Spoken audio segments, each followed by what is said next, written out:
Baik, selamat datang kembali masih di pembahasan tentang surplus produsen. Kali ini kita akan mencoba untuk membuktikan area mana yang dinyatakan sebagai surplus produsen. Oke, sebelumnya kita coba untuk membaca dulu ya tentang kurva penawaran. Kurva penawaran atau supply ya di sini. Oke, di sini digambarkan sudah kurva penawaran dengan berbagai tingkat harga dan kuantitas yang berlaku. Kurva penawaran dapat kita baca melalui dua cara ya. Yang pertama secara horizontal.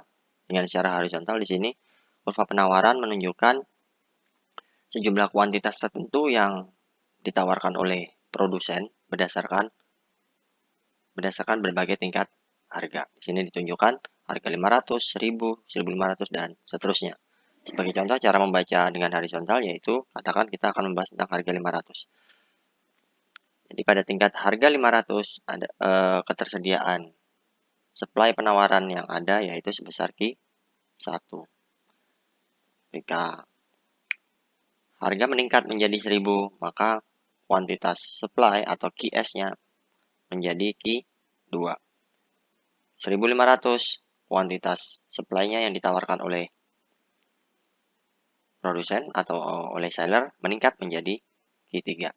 Jadi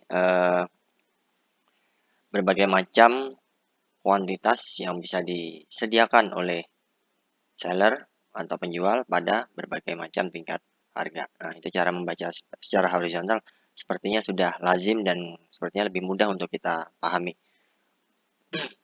Jadi di sini menjelaskan jumlah barang dan jasa pada berbagai tingkat harga. Oke, sekarang kita coba untuk membaca berdasarkan yang vertikal. Menggunakan cara baca vertikal berarti yang dijelaskan adalah yang sumbu vertikal atau price-nya di sini ya. Oke. Jadi yang pertama kita jelaskan yaitu yang Q. Jadi P-nya di sini pada sudut pandang pembacaan vertikal adalah harga terendah untuk menjual pada tingkat Q tertentu. Sebagai contoh, Q tertentunya yaitu Q1. Pada tingkat Q1, maka harga terendah yang bersedia untuk dijual, untuk menjual pada tingkat kuantitas sebesar Q1 yaitu paling tidak sebesar Rp500. Jadi penjual itu paling enggak bersedia untuk menjual sejumlah Q1 itu pada tingkat harga 500 ya. Harga terendahnya 500. Kalau lebih tinggi dari 500 nggak apa-apa, malah untung. Tapi kalau lebih rendah dari 500 maka seller tidak bersedia atau penjual tidak bersedia. Karena rugi ya kalau di bawah 500.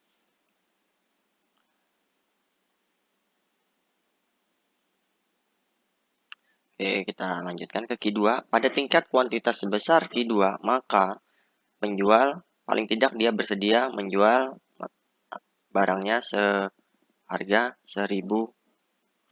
Jadi di sini harga terendahnya adalah Rp1.000. Di sini ketika harga Rp1.000, seller baru bersedia ya paling tidak. Kalau di atas malah bagus ya. Paling tidak 1000. Seterusnya ketika Q3 harga terendah yang seller bersedia itu batasnya adalah 1.500. Batasnya adalah 1.500. Kalau di atas 1.500 disitulah keuntungan dimulai ya. Selanjutnya Q4 dia bersedia di harga 2.000. Nah, ketika harga yang berlaku di atas 2.000 disitulah keuntungan bermula ya. Oke.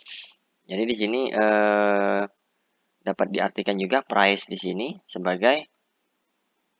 dapat kita artikan juga sebagai cost ya. Kalau ini sudut pandang produsen ya atau sudut pandang seller. Nah, contoh karena harganya ini memang saya ambil dari pembahasan video yang lalu ya, yaitu biayanya A, biaya B, biayanya A tadi 500, kita masih ingat di video yang lalu kan, biaya B 1000, biaya C-nya 1500, biayanya si D 2000. Jadi kalau kita hubungkan ya antara harga terendah ini dengan cost di sini ya. Karena P ini juga berarti sebagai cost dalam kurva penawaran. Jadi vertikalnya bisa menjadi P, bisa menjadi cost ya. Bisa menjadi price, bisa menjadi biaya yang ditanggung oleh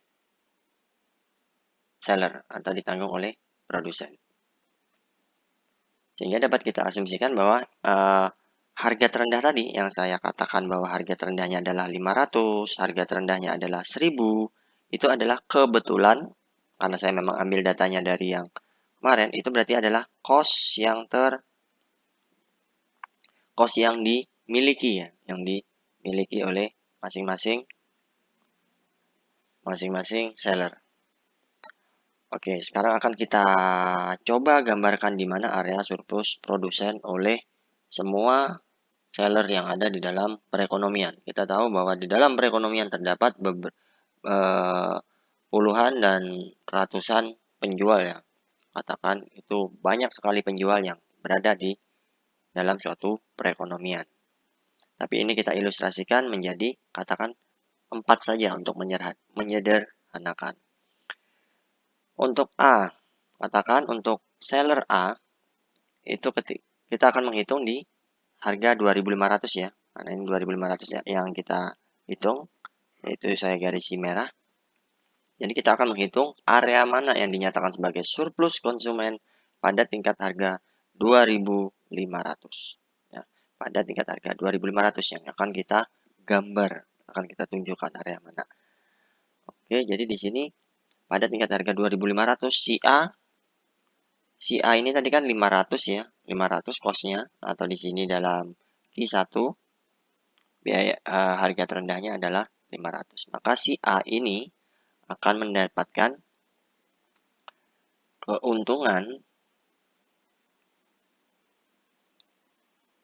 Nah, ini adalah surplus produsennya si A ya, surplus produsennya si A. Tingginya itu kalau kita hitung dari 500 ke 2.500 yaitu 2.000 rupiah ya. Nah, ini adalah surplus produsennya si B. Dan ini adalah surplus produsennya si C. Dan ini adalah surplus produsennya si D. Jadi kalau kita hitung di sini masing-masing tinggi dari tiang-tiang ini yaitu si A ini tingginya adalah 500 sampai 2000 berarti 2000 ya. 2. Dan ini adalah 1000 ke 2500 1500.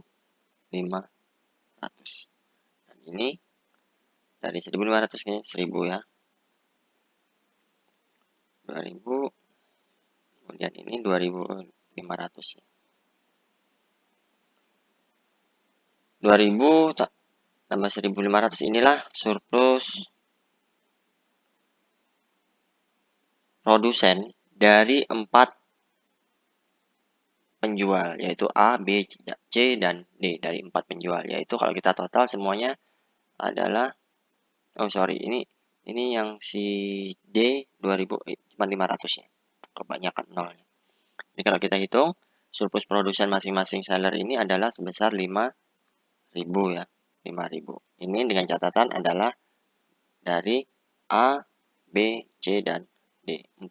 Hanya 4 seller. Dengan kenyataannya di dalam suatu perekonomian itu terdapat banyak seller atau terdapat banyak penjual atau produsen. Nah, dengan 4 seller ini maka surplus produsennya adalah sebesar 5.000. Hal itu sesuai dengan yang kita video yang lalu ya. Kita bisa ingat. Nah, ini ya 5.000 ya. 5.000 ini.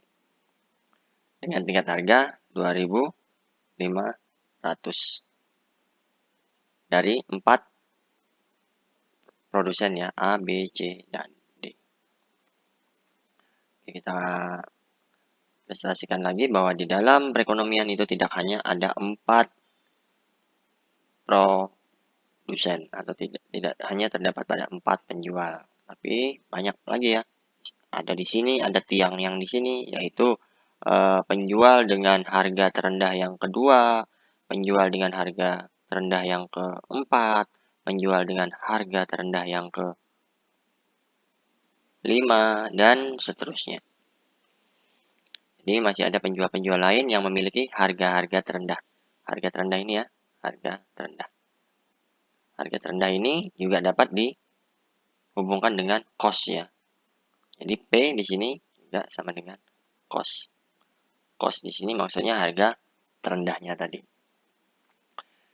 Nah, paling tidak dengan harga itu ya.